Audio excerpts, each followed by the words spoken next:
All right. Hello, everyone. This is Maurice Bassett, and this is our next conversation for you for the Prosperity School. So I'm happy to say I've got Steve Chandler with me here today, and also our special guest, Tom Chi. So welcome, Steve, and welcome, Tom. Thank you, Maurice. Thank you for hosting. Maurice, as everybody knows, is my publisher of the last 10 or 12 books and has been the director of the Prosperity School, the ACS, and is going to be one of our guest teachers down the road here. So thank you, Maurice. And thank you, Tom. Very, very honored to have you with us today and to be able to ask you some questions. The reason I really wanted you to be a part of this is that when you came to the ACS and you worked with our coaches there for about an hour and a half, it was really profoundly life-changing for me.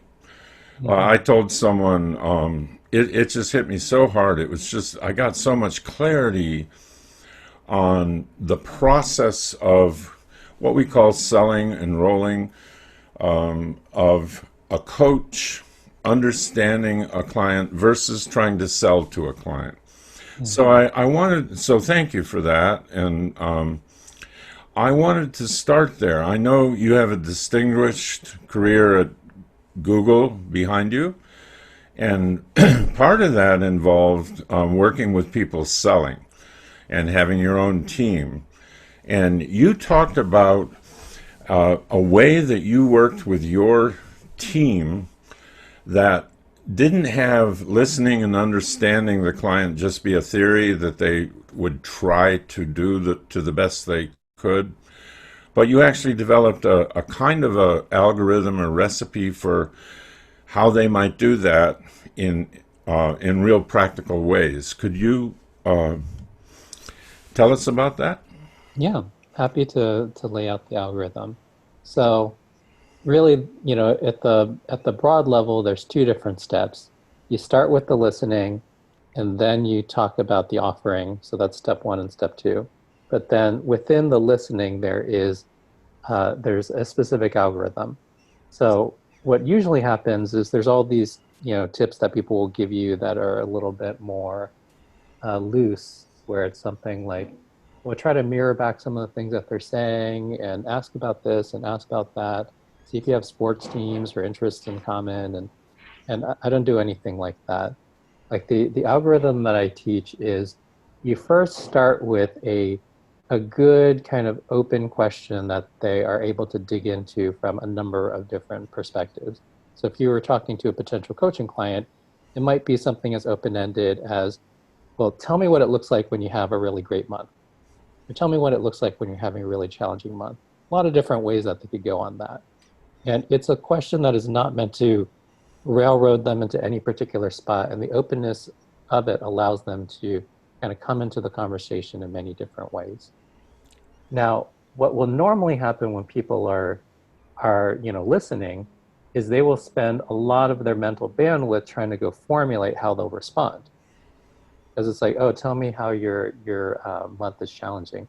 And the person starts talking, and then you're already ticking off some things in your head. It's like, oh, well, I could teach them that. Oh, and then I have a whole thing, a whole module about this thing. Oh, this is a limiting belief that I should challenge. And really, as they talk more and more of your brain is filled up with, you preparing to say some stuff back.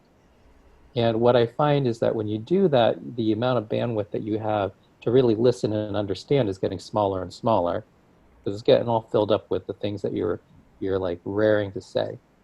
So the way to actually proceed in this algorithm is you start with that simple open-ended question, and very purposely you don't try to think about how you're going to respond as the person is talking.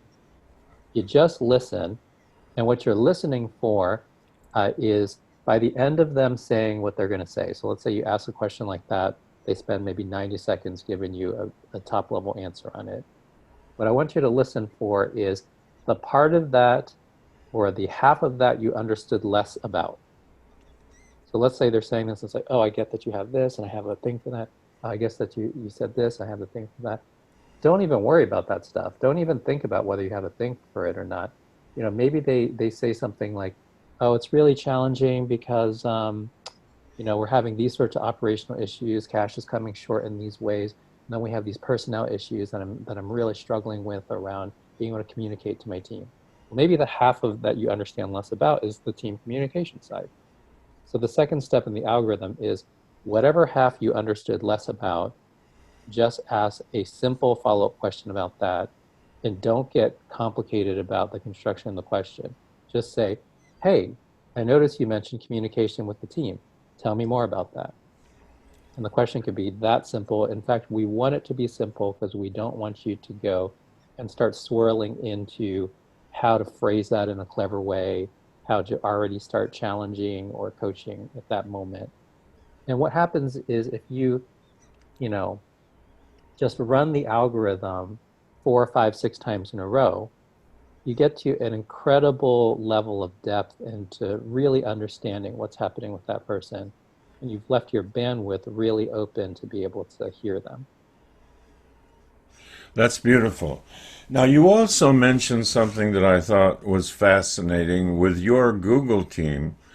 You talked about actually having a little, I don't know how it was set up, a chime or a little point at which, if there were a 30-minute call at 15 minutes, they had to wait a certain amount of time before they could speak at all about what was on offer. Yep, because what usually happens in any of these meetings is you spend all this time working on your pitch, and sometimes, in a work setting, it's like a whole deck and presentation.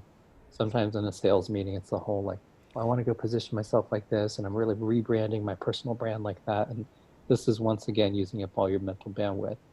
So what my rule of thumb when I was training people to sell is we would have a little timer that would be, I'd put in my pocket and I'd give the signal, or we just put it on the table.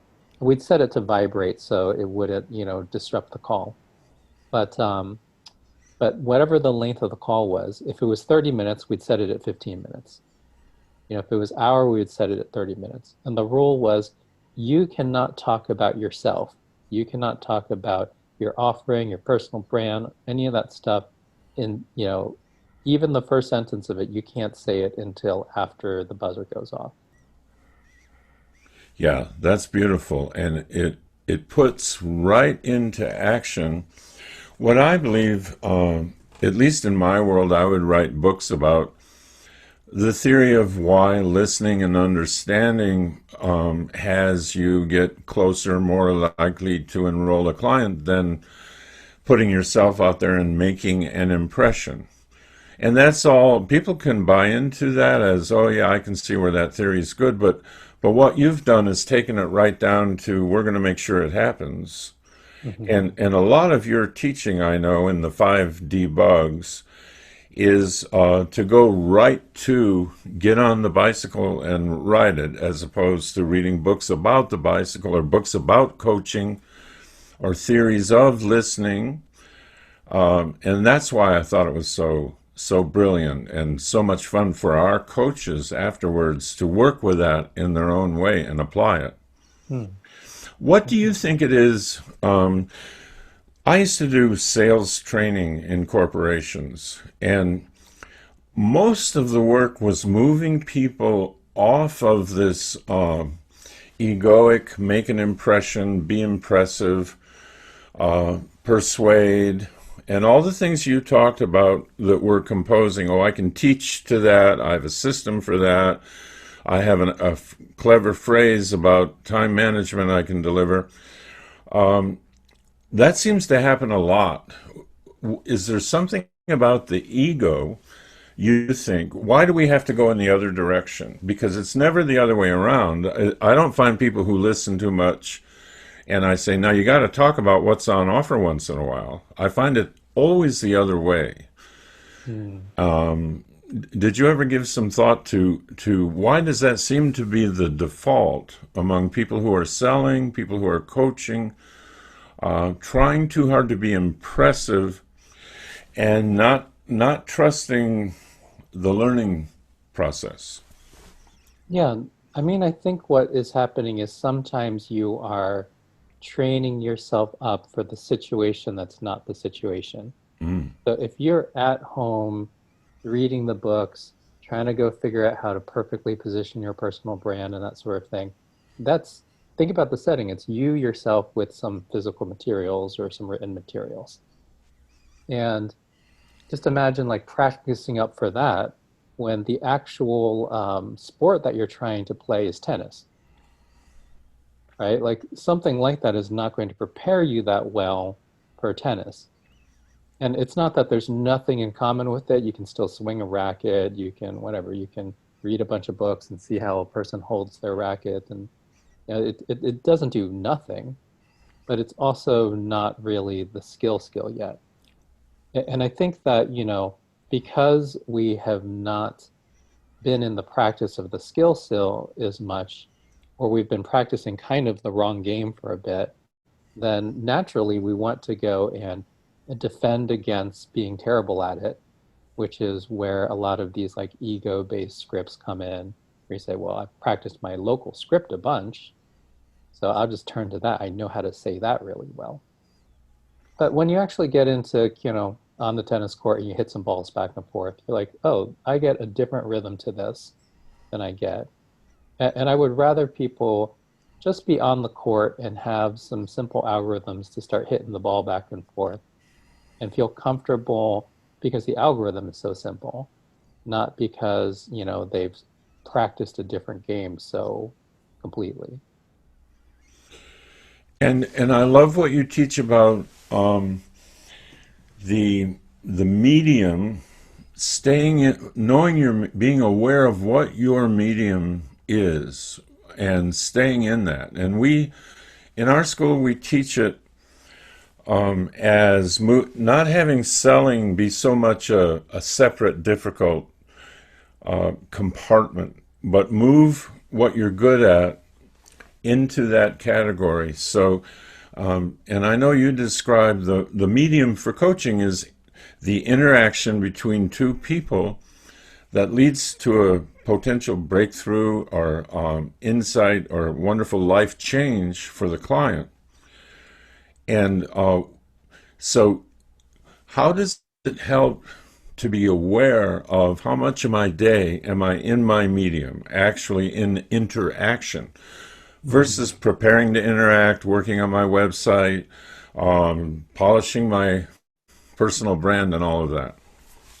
Yeah, I think that's great. I mean, I actually learned this lesson from my wife, who is a painter. And actually, we're in our house, so you can Oh, see wow. here's a bunch of paintings that she's done. Ta-da. Anyway, Beautiful. those are just Beautiful. sunsets on the west coast of Hawaii. Wow. But if you go and watch her paint, then paint is on everything. There's paint on our coffee mugs, there's paint on her clothes, there's paint on furniture or whatever, because when she's painting, she's very much in the medium. Like she's constantly touching the paint, which is the medium that she's working with. And you can tell that it's such a high bandwidth kind of interaction. So much is being conferred when she's actually like in it, touching, mixing up colors, you know, putting them on the canvas, challenging it a little bit, you know, scooting back, like reworking an area. And you understand, well, that's kind of what painting it really is. Now, there's a lot of things that you can do that kind of feel like the work, but aren't the work. So if, for example, she's like, well, let me spend, you know, 14 hours cleaning my brushes. Well, it's not unrelated, but you're not in the medium. You know, let me spend all my time just looking at the output of other painters.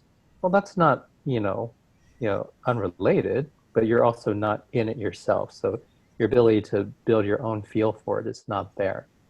And I make this distinction because I would run into so many people that were so busy all the time. And we kind of look over the calendar and it's like, well, I mean, it doesn't look like you're procrastinating. Like definitely every single meeting here. I mean, there were people that just didn't do the work at all. That's a separate issue. But like, you know, for people where they were busy and you say, well, look, there's actually lots of things on your calendar related to this.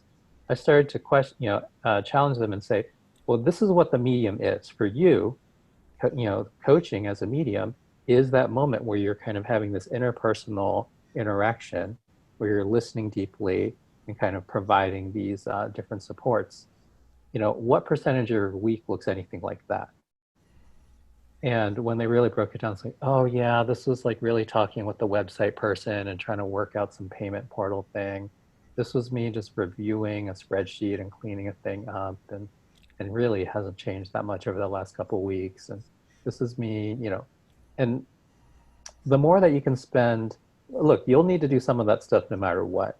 But like the more that you can spend the crux of your time in the medium, the more that you're going to get that lived sense and that real comfort about it. And all the other things, start to fall into place more easily because people recognize, how much comfort that you have in being able to serve through the medium.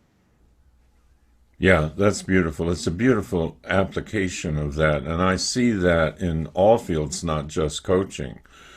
Once I heard you talk about it, I could see it. There was a basketball player who used to do all these really weird things. He'd run along the beach, and he'd pull this sled, and he'd do all kinds of stuff. Meanwhile, Michael Jordan is in the gym. Yep. And they called him a gym rat. He'd get there earlier than anyone else. He'd stay later, and he'd be in the medium of actually playing basketball. And his game just grew to be a masterpiece, like you say. And the other guy was good enough. Had great physicality, and they said, "Boy, he's really fit. He can run the court, but he's losing." And so I think it really applies to coaches. When we really look at how much time are we actually in the medium, in the zone, doing what we do best, and it's a real wake-up call to look at the calendar or the diary, like you say. Well, I did this. I'm preparing to talk to somebody. I'm learning. I'm reading books. But just a little bit of interaction. So we want to increase that throughout the day, and then things get really great. Took me years to learn that. I wish I had had your teaching in my life back then. I mean, I'm glad I made the mistakes I made, but it's a really clear way of seeing how a career advances best in a certain direction. Well, thank you for that. Actually, one other thought I wanted to put in there is that, I rose through the ranks as a corporate executive very fast for my age. And and when I look back at that time, like, why did it work? Well, one thing is that my wife got into business school, so I had all her books. Even though I never went to business school, I had like all these materials. But I also started listening to these podcasts, like Harvard Business Review podcasts and CEO Exchange and Stanford Entrepreneurial Lecture Series. It doesn't matter. Like, it's easy for you to go find resources in your discipline. But the way that I would actually practice it is that the Yahoo bus and the Google bus, like every morning I'd have an hour and a half heading down to work. Every morning I'd have an hour and a half heading back from work. So I'd listen to the podcast in the morning, and I would literally do it in the medium when I got to work. Mm. So I never got into this kind of vortex of like, I'm just studying. Yeah. Because every morning it's like, okay, got a new idea from Harvard Business Review this morning, in their 20-minute podcast. I wonder if I could try that today. Yeah, that's great. The coach in our school who has done the best as far as prosperity success, she would take every morning 2-minute tip, and you were there. We send out a 2-minute tip from me. Here's one little idea, and she would make sure she used that day instead of trying to file it, put it in there, try to remember it. But no, I'm using that today. I'll use it here. I'll use it there. So it's no coincidence that applying immediately what I'm learning and testing it out on the field, on the court, is just so vital compared to storing up enough knowledge that someday I'll have the secret, the magic. I'll go through some kind of breakthrough to ultimate wisdom in my career, and it'll just happen. And your relationship after you try it feels so different, because I would remember sometimes I would hear it in the morning, I would try it a couple times in the day, and I'd be like, shoot, why didn't that work well? And then I would listen to the same podcast again in the afternoon and I would hear it differently. It was just Oh, like, oh, they were saying this was real important. And I didn't really hear that, before I tried it. And yeah. now that I tried it, it's like, oh, I get why they said that sentence. That didn't even mean anything to me the first time I listened to it. One of your debugs it's really provocative even in its title, which knowledge is the enemy of learning. And people, it gives people the jolt of say, what? I thought knowledge was the point. Hmm. But one of the things, can you talk a little bit Yeah. about how that applies to coaching and listening to a prospective client? Yeah. I usually phrase it as knowing is the enemy of learning. And it's because knowing is a type of verb and learning is a type of verb. And as with pretty much any two verbs in the world, it's really hard to do two verbs in the world at once. How well can you dance the samba and wash the dishes? Not so good, right? How well can you listen to something and also write a paper? Not so good. And as much as we knowledge can absolutely be amazing. It's just knowing is a verb that we use, that we choose to apply to our knowledge. And that verb has a very specific characteristic to it. It basically says, I'm going to treat all my knowledge as sacred, and I'm going to dictate to you from my historical knowledge what I know to be true. And the nature of how you're doing that verb relative to your knowledge, that's the thing that prevents new learning from happening. Because immediately it says, well, look, you brought me in because I'm the expert. I know more than you. So none of the things I'm about to talk about are going to be challenged because you hired me to be the expert. And instantly that has already shut down a lot of learning because maybe you've worked with a bunch of people that had a lot of issues with procrastination before. And it's like, I know how to crack that for you. And because you're doing that, you're not able to listen as deeply and learn something new. Like maybe this person is going to need a different approach. Maybe this person has had a different life experience, which means the source of the procrastination comes from a different spot. And because you're like, well, I've got this, I've got these 4 things that I say when people are stuck like this, that state of knowing will automatically preclude the learning. And it also happens in the brain chemistry side too. Like when you're acting in an expert mode, it basically suppresses the chemistry from your hippocampus that allows you to go form new memories. So it actually does functionally inhibit learning as well. Yeah, and it can show up to the prospective client as this person doesn't quite get me, or I'm not feeling a real connection to this. And you use a term that I loved called metabolizing Hmm. and metabolization. And maybe you could talk a little bit about how that applies in coaching and in making an offer of coaching, because the more clumsier way that we used to teach that was, we'll remember to listen well enough to meet people where they are, listen well enough to not try to push someone past their own evolution. Yeah. So allow them to evolve. Don't try to push them to where your truth is, to your standard teaching on procrastination, time management, goal achievement, or whatever you're thinking you need to get them to. Can you talk about what you mean by metabolizing? Yeah, my phrase there is that um, metaboli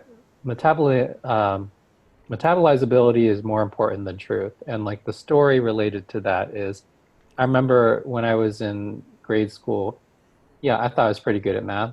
And I remember in second grade, I had learned how to add and subtract, multiply and divide, and I was real fast at all of those things. And just like burn through the test, finish it in a third of the time that we had for our quizzes. And I remember, saying to my second grade teacher sometime that year after I had learned all 4 of those things, I was like, I know all of math. And then she looked at me and she nodded and she's like, "You're doing great." Now, of course, I had a lot of math that I learned after that. I learned linear algebra, vector calculus. I was completely wrong about knowing all of math at that point in time. But it wouldn't have served me if my second grade teacher said, "Well, actually, you don't know anything about affine geometry. You don't know anything about set theory. You don't know anything. You know nothing about math." Now, that would have been the actual truth. The actual truth is I knew a little pocket of arithmetic, and arithmetic is a little pocket of all the stuff that's in math. But like at that point in time, second grade, what was metabolizable to me was times tables and long division and all that sort of thing. That was metabolizable to me. So the most serviceful thing was to go teach me second grade lessons. And really, if she wanted to challenge me, maybe teach me some third grade lessons, a peek into fourth grade, that would be great. So a lot of times when I'm working with somebody, I will go and, I'll be trying out different things. I don't know what kind of level they're at a particular thing. So I'll try to teach a particular thing. If they're not metabolizing it, I might, sit there and instead of hammering harder, it's like, "No, you're not understanding the lesson. Please listen harder." I kind of, in my mind, I kind of, slot it somewhere. It's like, okay, well, on the scale of things, they're kind of at the fourth grade. So what would be the fourth or fifth grade lesson right now? I might, this may be my specialty. This may be a thing that I teach like graduate school lessons on, in terms of my personal life and why I'm passionate about this area, whatever, how deep I go in it, the conversations I have with other people that teach and coach around this thing. But it's like the metabolizable thing for this person right in front of me is a fourth or fifth grade lesson right now. And how do I do that well? Yeah, that's great. Tell me if you think this is a good example of that, or whether it misses the mark. So, as we're coaching, as we're talking to people, and checking in to ask, okay, so I've told you about this system that might be available to you, and I've told you how what you're doing is not working out, and I've told you why. Tell me how you're hearing that. Tell me what you're hearing in that for you. Tell me if any of that is useful or applies, and they might come back and say, well, I guess you're saying that I don't have enough confidence, and so that gives me a signal that, oh, I see where we are with how they're hearing it. So I'm gonna pull it back down, and we're gonna start right there at confidence, and then try to move to where I'm going. Mm-hmm. And it's not a judgment. It is an understanding of where they are on a developmental line. It's not Yeah. like you're a loser, you're bad, you're a procrastinator. And I think a lot of coaches, I know I did early in the career, I did a lot of labeling, quick labeling, like which in your teaching is the problem of the noun. Right. Like, oh, this guy's a micro, he brings me in for leadership coaching. Oh, he's a micromanager. I get what he's doing.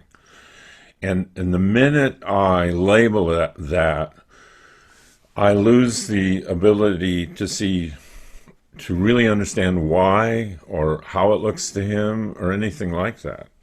Yeah. Can you talk about noun verb in that context? Is that close to what you're talking about? Yeah, so definitely as soon as you label somebody, then you are forfeiting your own mental agility around it. Mm. Because you say, "Oh, that's a micromanager." And, "Oh, well, that means I got to work in this way, I got to work in that way. I just need to resign myself that he's never going to see this. And, this is the only way I'm going to be able to teach it." And, or I just won't be able to teach those things to them. So I look at that and it's like, well, you don't need to forfeit that agility. The reason that we go and label things is it's just actually for us to reduce our cognitive load. Like for us to go think really deeply about a person, then it takes a lot of energy. And if I can just put them in a really convenient label, and that comes with 10 attributes that I know and I don't even need to think hard about, and it's like, oh, I don't need to think so hard about this anymore. But like the sacrifice that you do in saving a little bit of that cognitive load is you give up all your agility. Like if there was a really compelling way to see more into that person, you've given it up. Yeah. So what I encourage people to do instead is, and you can do this even if you've labeled somebody as a noun 10 years ago, or 10 minutes ago. You can ask yourself, okay, there's a label that I'm wanting to apply to this, but what are the verbs that are coming together? What is this person specifically doing that makes me want to apply this label? Mm. And you say, oh, well, I noticed when this one of his employees spoke up, he immediately, fired back with exactly what that person should do. So I noticed when he kicked off the meeting, there was a thing that he did where, he kind of quieted people down and the agenda was not official until he started saying it. And instead of being like, well, therefore is micromanager, which is, you probably saw those things in the first place, but then you resolved it into the noun. You could say, well, great. What else can I learn about that verb? What's happening inside that person's head when they're standing in front of there saying, okay, the meeting doesn't start until I do the agenda. What's happening for them? And in the unpacking of that verb, you get more and more agility because you start to see, oh, shoot, well, they do that because when they were learning how to manage, they had a manager that they really looked up to that was like that. And it was a sign of weakness whenever somebody was caught off guard and things were happening that weren't on the agenda. And what it means to be weak and for that person is X, Y, and Z. Mm. And you can see like, okay, great, a thing that had been micromanager, now I just need to go around this obstacle. It becomes a thing that's very rich. A lot can happen from it. Yeah, that's beautiful. You spoke about there was some I don't know if it was articulated, but there was some feeling in the room that, gee, if I'm talking to a prospective client and I'm listening for what I least understand, and I keep going, then I run the risk and not giving them my good stuff and my wisdom and my catchphrases and my systems.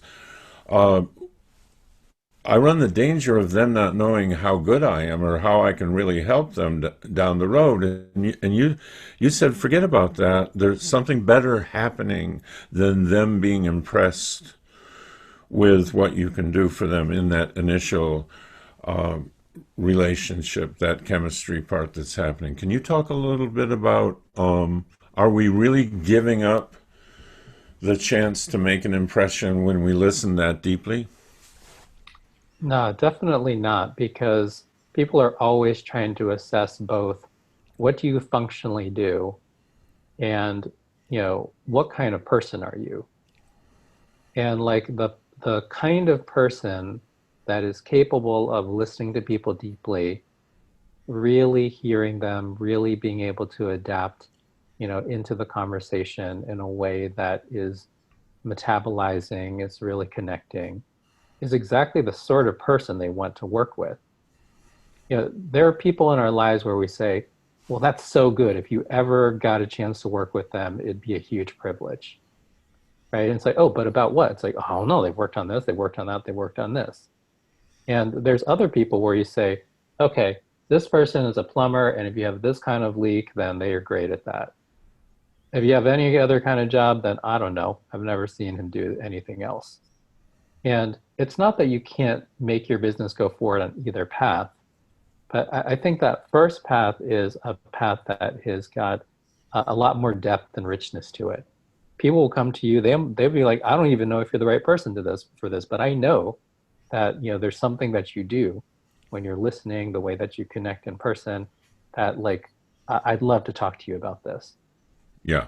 Um, I noticed that when I was working with a sales team, when they would get a big account, they would almost always get the feedback, you guys understood our business better than the other people we were looking at.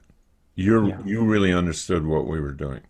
It wasn't that you guys had better product. They were all pretty similar, but you guys really get what we're up against. And that kept verifying for me that someone feeling, like you say, understood, listened to, in a non-judgmental way, in a curious, fascinating way. Like I'm really interested in where that might be coming from with you. That goes much further than me showing off, me looking like I have superior wisdom to dispense to you if you hire me. Absolutely. Yeah, and when the moment comes to actually dig into the problem deeply, there will be moments where, the facility that you have with it are going to come forward. But if you lead with it, it feels very different than it emerging at the point where it's actually truly useful. Yeah, good. Yeah. It occurs to me when you were talking about labeling, and you talk about the sphere that collapses around knowing. I know there's knowing here, and so I don't have to think any further or investigate. I see that today in international relations and politics, where there's a whole bunch of labeling and name calling, and then everyone wonders, why isn't there more bipartisan collaboration to solve problems? Mm. And it looks to me, I don't know if you see the same thing, because I know you work now on a real international scale with the environment and leaders and people who can make a difference in the well-being of the planet. Do you see that that world as well? Yeah, no, a lot of the skills that I've applied as an executive and I learned, through coaching are completely applicable at, the sort of work that I do right now. And I really think about almost every meeting is like there's these mini moments of that deep listening and coaching that can happen where I kind of hear like, oh, well, this is coming up. This person has labeled this other person as a noun. They're now saying four really bad things about the person. You can tell that they're in a total state of knowing around, like, I know for sure that this person's never going to be useful. And because they're an enemy, we've got to go work around this. And say, well, hmm, you know, what would it be like to move them out of that state of knowing, labeling everything nouns? And it can be as simple as, you know, well, there's some exercises that I do. So for example, if there's two parties that are really fighting about a thing and they appear to have no common ground, a lot of times I'll meet them with them separately and I'd say, I just want you to write down on a piece of paper all the things that are important to you about how we move forward. And it's like, like obviously you don't need to write a 500-word essay, but like just try to write down 10, 20 things. And then like write it down on a piece of paper. It only takes like 10 minutes. You do that with the other person. And then when you get together, we just identify any of the ones that overlap. Mm. And when there's 20, there might be 4 or 5 that overlap. And I said, you know what? You guys seem to disagree on a lot of things, but there's these 4 or 5 things where you actually both really care about it. And we're going to call this the trunk. And this is why I call it trunk and branches resolution. Because it's like, what we're going to do is first we're going to work on the trunk together. Because it seems like y'all both care about it and you both care about the same sort of things happening on the other side of the trunk. And you say, great. And now the things that had been disagreements before where you were leading with them, it's like, well, we can't see eye to eye on this. That's why we can't work together at all. We're going to call those the branches. Because we don't want to damage the trunk. That's a thing that we want to work on and move forward together no matter what.